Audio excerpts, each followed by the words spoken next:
afternoon. So, ayun na nga guys, may mga nagtatanong sa akin kung magkano daw ba yung pinuhunan namin nung nag-start kami ng mini hardware business namin. So, way back 2020 po, ang pinuhunan namin dito is 135k, and dun na po nanggaling yung pinang 1 month advance namin and 1 month deposit sa renta ng shop. Plus, doon na rin galing yung ginamit na steel matting, yung katulad nito. So, bale, ang nagastos din sa pagbili ng mga ganyan hanggang sa pagpakabit ay mga nasa 5k.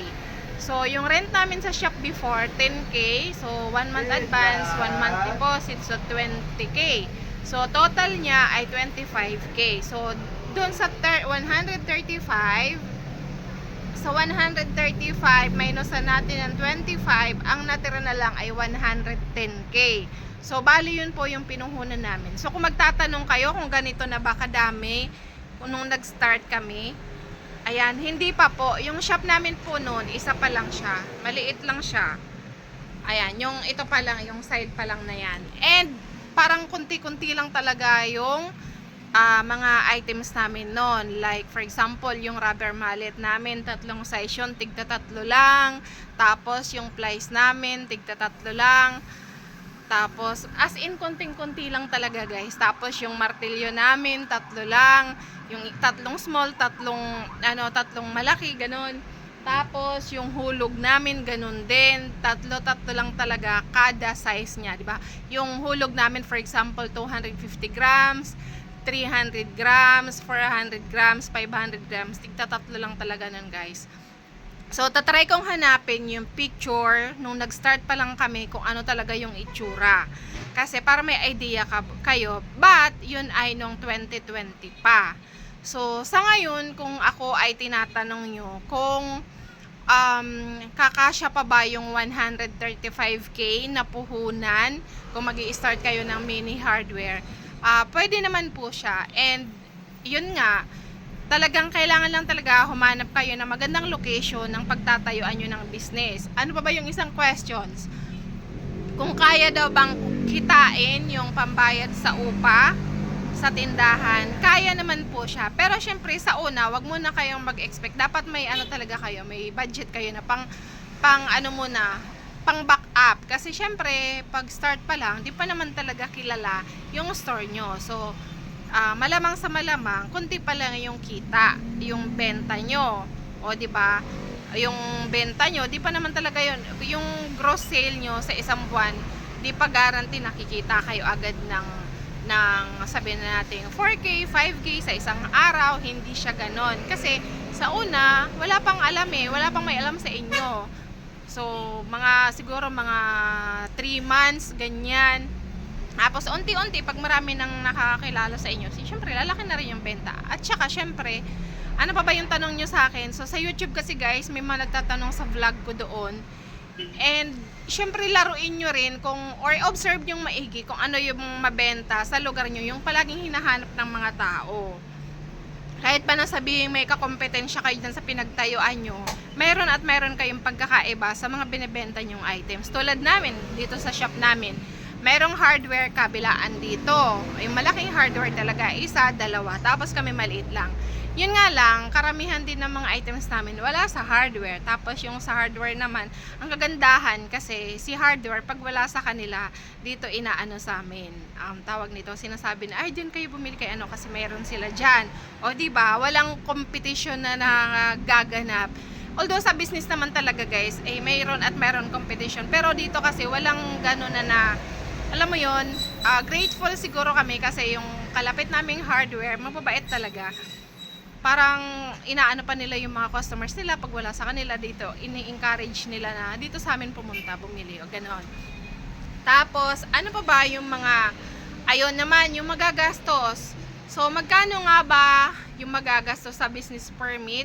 So, ito guys, nagbe-base lang ako dito sa experience namin at ito ay mini hardware business ha.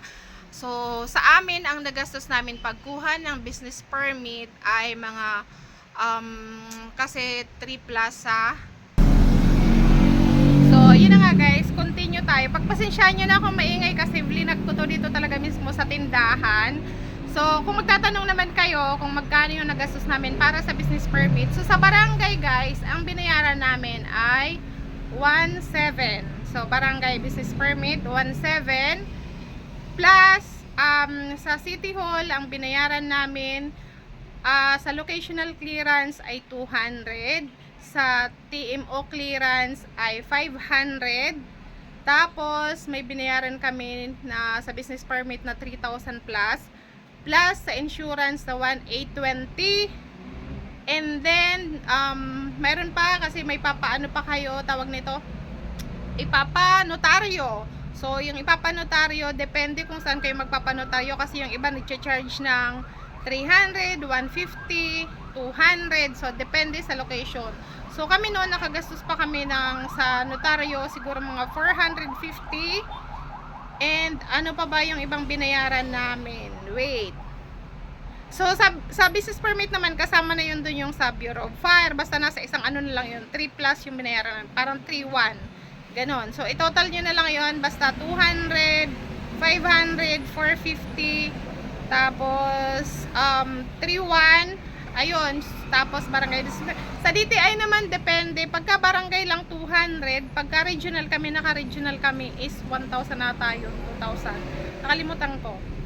And then sa BIR naman guys, ang magagastos nyo lang doon. Kasi before kasi may bayad yung new business registration na 500. Pero ngayon kasi 'di ba, na-approve na yung ano na sa new business registration is wala nang binabayaran na 500, nawala na yon. So ang bali ang gastos nyo lang yon sa doc stamp lang na 30 pesos, at saka syempre yung resibo na kakailanganin nyo. So sa amin, ang kailangan lang namin na resibo ay sales invoice lang, which is yung kinuha namin, yung hindi siya carbonized, para makatipid. Bibili na lang kami ng carbon. So 10 booklets po yun ay 1,2. So yun lang yung mga nagastos namin. And then syempre guys, sa ngayon may ano tayo, may quarterly tayong binabayaran kay City Hall. And ito lang pala ma-advise ko din sa inyo, kasi pagka sole proprietor ka, according doon sa ano namin, sa ano, hindi naman required na i-register daw sa ano ng BIR, ganon, kasi nagbabayad naman ng taxes sa City Hall. So, pero i-confirm nyo pa rin guys, para sure, kasi kami talaga naka-register sa BIR, ganon, para sure tayo, mahirap na, ganon. So, nito naman sa second quarter, third quarter pala, ang binayaran namin sa City Hall ay konti lang naman. So, next year mag-annual na kami. So, syempre, iba pa rin sa pag sa unang business guys, mag-quarterly muna kayong bayad kay City Hall. Pero after that, pwede na kayong mag-annual payment, ganon, sa business tax. So, kung may mga tanong pa kayo, ayan, gagawin ko na lang ulit ng vlog, ayan.